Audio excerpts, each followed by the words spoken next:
Hai ahli kitab, ayo kita kembali berpegang pada satu ajaran yang tidak ada perselisihan antara aku dan kamu. Jadi sebenarnya kita dengan orang Nasrani tidak ada perbedaan. Kalau mau kembali ke ayat ini, ya, satu,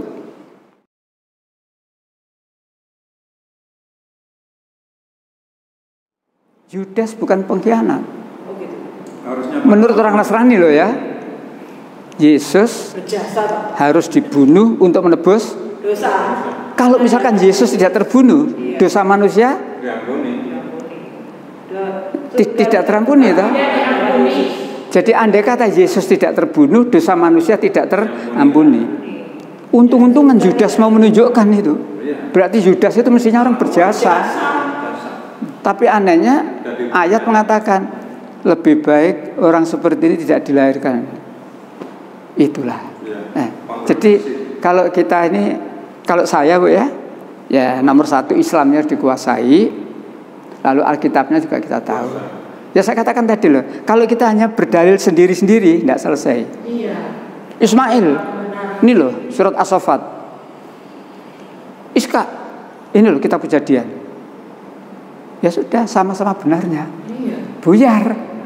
Apakah ada kebenaran dua? Tidak ada. Ya, maka untuk mengatakan ini loh kebenaran, dalilnya mana? Kitabmu salah, dalilnya yang mana? Ini yang memang belum banyak dikuasai, Bu. Dan memang resiko. Ya, kegiatan seperti ini resiko. Saya itu banyak diingatkan ya mantu saya ya jamaah. Ustaz, ojo Ustaz, kereng-kereng Ustaz. Saya bilang selama itu sampai kita ada dalilnya, terserah. Kan di YouTube itu mungkin saya di Mujahidin Perak itu kan saya banyak tempat-tempat, saya memang kristologi, saya sampaikan. Dan kita punya kewajiban, diperintah kita ini oleh Allah untuk mengajak orang ahli kitab kembali ke jalan benar. Jadi kita tidak boleh diam. Begitu diajak, mereka bilang kok maksa-maksa. Begitu Pak. Nah, kita melompat lagi. Sorry, Islam tidak ada la ikraha fiddin. Kalau mereka tidak mau, bagaimana sikap kita? Buka 364. 364. Bukan 36, 3. Surat 3 ayat 6. Iya. Ini perintah supaya kita mengajak orang-orang ahli kitab kembali ke jalan yang benar itu. Surat 3 ayat 64. Katakanlah, hai ahli kitab, marilah berpegang kepada suatu kalimat ketetapan yang tidak ada perselisihan antara kami dan kamu. Ya, itulah kembalinya ke situ. Hai ahli kitab, ayo kita kembali berpegang pada satu ajaran yang tidak ada perselisihan antara aku dan kamu. Jadi sebenarnya kita dengan orang Nasrani tidak ada perbedaan. Kalau mau kembali ke ayat ini, ya, satu, bahwa tidak kita sembah kecuali Allah. Tidak kita sembah kecuali Allah. Andai kata orang Nasrani atau siapa saja mau menyembah pada Allah, tidak ada beda. Lanjut. Dan tidak kita persekutukan dia dengan sesuatu pun. Jangan menyamakan Allah dengan yang lain-lain. Terus? Dan tidak pula sebagian kita menjadikan sebagian yang lain sebagai ilah. 3 poin itu. Iya. Terus kalimat terakhir, ya. Jika mereka berpaling, maka katakanlah kepada mereka, saksikanlah bahwa kami adalah orang-orang yang berserah diri kepada Allah. Mana ada kalimat paksaan? Tidak ada. Jika mereka berpaling, tidak mau, mereka tetap yakin dengan ini. Sudah, saksikan. Di 256 juga. Di 26 itu sikap kita, la ikraha fiddin. Tidak ada paksaan dalam beragama Islam.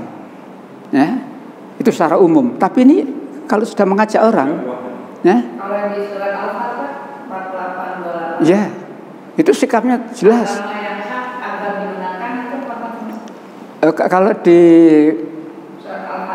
Kalau Al-Fat 29 itu asyidah al-kufar, ruhama bainahum. Jadi kita pengikut Muhammad itu harus bersikap keras pada orang kafir. Itu di surat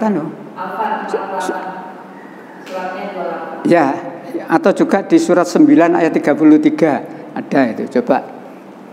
Memang diulang di 3 tempat itu. Al-Fat 28 ya. Yang 48 ya Pak.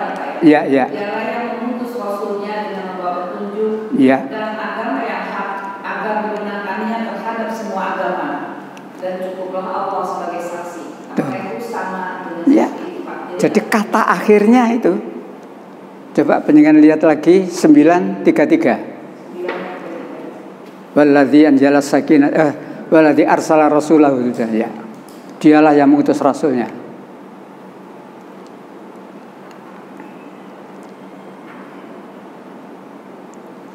Dialah yang telah mengutus rasulnya dengan petunjuk Al-Quran dan agama yang benar untuk diunggulkan atas segala agama, walaupun orang-orang musyrik tidak menyukai. Walaupun kita tunjukkan kebenaran Islam, dan Allah menjamin Islam itu diunggulkan, dimenangkan dari semua agama yang ada.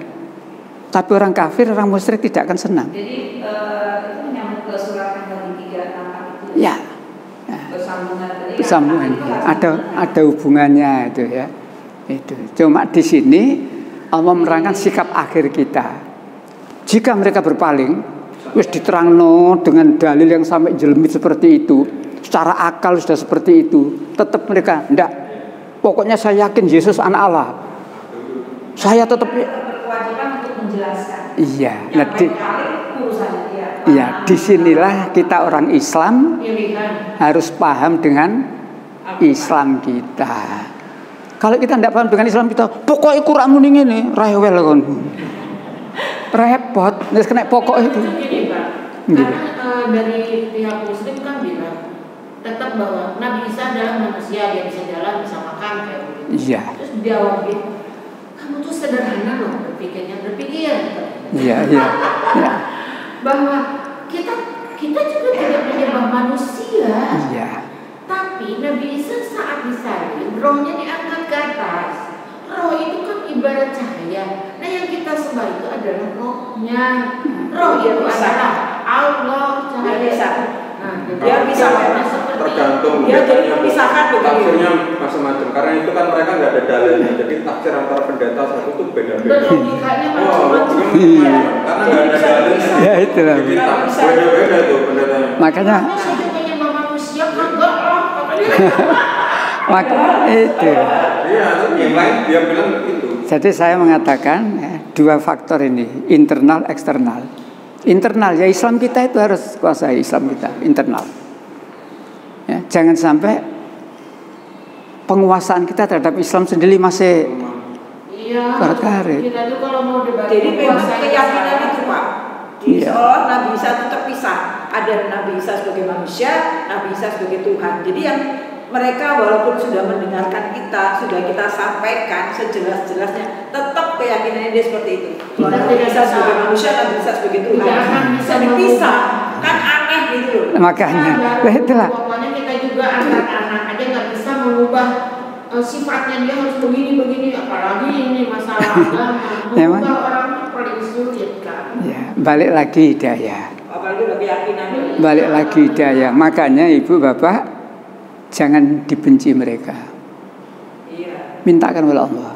Ya Allah, beri hidayah ya saudara-saudara kami yang saat ini masih tersesat. Jangan kita benci. Dan kita tuh sepertinya Pak, enggan dan ragu untuk menyampaikan suatu kebenaran. Karena saya pernah lihat ada seorang Cina Malaysia itu marah kepada temannya, sahabatnya. Kamu kenapa kok tidak kamu beritahu kita bahwa kita ini salah, dalam arti kata gini. Kenapa kan dibilang kafir misalnya? Kafir itu jelaskan aja kalau kafir. Memang kalau kamu begini keyakinan sehingga kamu salah. Kalau menurut Islam itu gini. Nah, dia merasa marahin sama temennya karena temennya tidak mau nyampaikan sesuatu kebenaran. Kita kan banyaknya sungkan Pak. Nah, itu. Ngomongkan padahal menyampaikan kebenaran itu kewajiban. 3:104. Nek penjenengan ingin jadi orang beruntung,